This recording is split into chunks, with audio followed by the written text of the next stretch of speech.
Okay, looking at our prerequisite algebraic expressions, math models, and real numbers homework assignment, right? The first things we covered were pretty basic. Really just graphing numbers on a number line, and also just talking about the properties. All right, so we talked about both these things. So let's discuss how to do some of these problems. So graphing numbers on a number line. All right, it's a pretty basic concept. Right now, what we can do to make it a little less basic is give you things as such, like our fractions and our irrational numbers. The reason why this makes it a little trickier is because we don't necessarily know where to plot these on our number line. So first and foremost, let me draw my number line, make sure it extends both ways by putting arrows at the end. Always mark where 0 is, okay? And also give me a scale. Right now, it looks like we're only going up to 9, so I don't mind counting by ones. 1, 2, 3, 4, 5, 6, 7, 8, 9. -1, -2, -3, -4, -5, -6, -7, right? If it's just going by ones, it's not a big deal. All right, now we know where 0 is. All right, so again, to indicate a point is there, we put a dot on the line and we fill it in. All right, takes care of 0. Let's take, it's already labeled too, so let's then take care of 6. So 1, 2, 3, 4, 5, 6. Again, put a dot to indicate it's there. I'll label that as 6.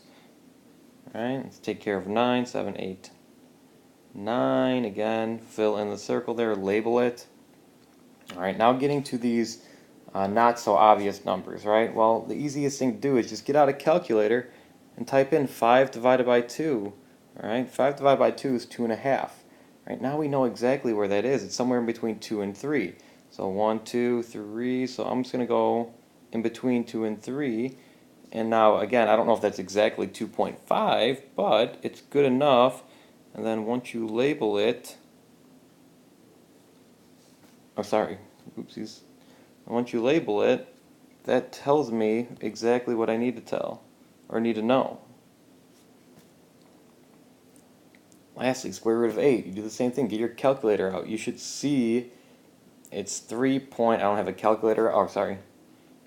You should see that it's 2 point something, right? It should be very, very close to 3.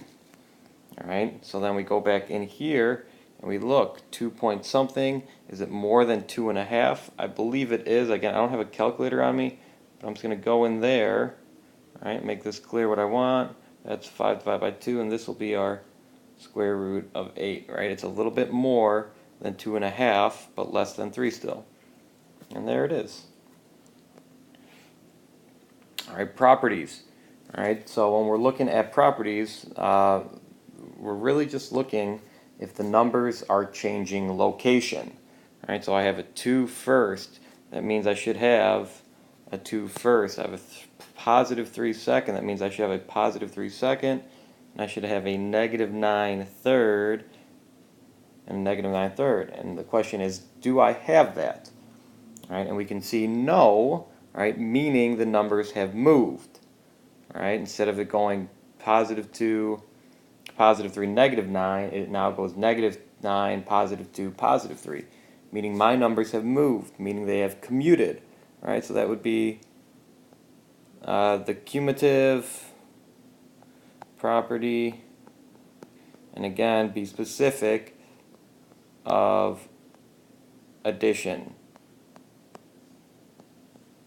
right? And again, are we identifying what happens here? Right, so that's how you identify the commute, right? Moving.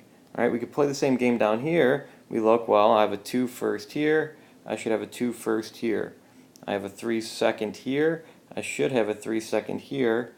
I have a 6 third here. And I have a 6 in the third spot here. All right, so did these numbers move?